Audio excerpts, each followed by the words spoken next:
अखिलेश ने सौंपी शिवपाल को बड़ी जिम्मेदारी।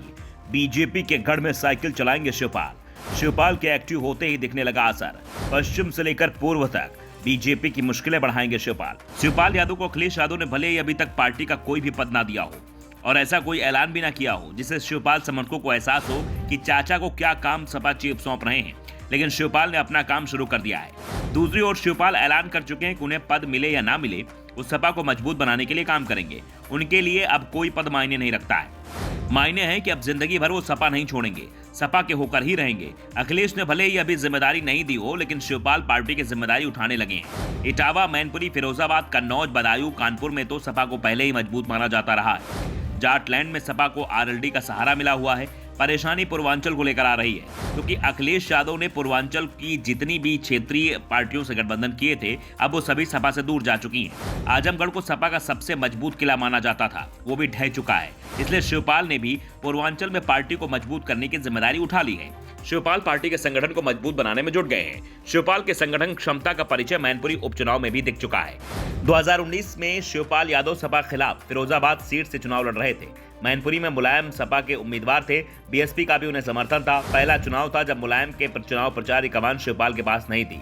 शिवपाल ने मुलायम का विरोध नहीं किया था, लेकिन प्रचार भी नहीं किया। चुनाव परिणाम सामने आए तो मुलायम को भी शिवपाल की कमी का एहसास हुआ। मुलायम 90,000 के करीब वोटों से ही जीत पाए, वो भी तब जब बीजेपी ने मैनपुरी में ताकत नहीं लगाई थी। लेकिन उपचुनाव में डिंपल यादव खिलाफ बीजेपी ने अपनी सत्ता की पूरी ताकत मैनपुरी में झोंक दी, तो दूसरी ओर अखिलेश ने डिंपल के प्रचार की कमान शिवपाल को सौंप दी।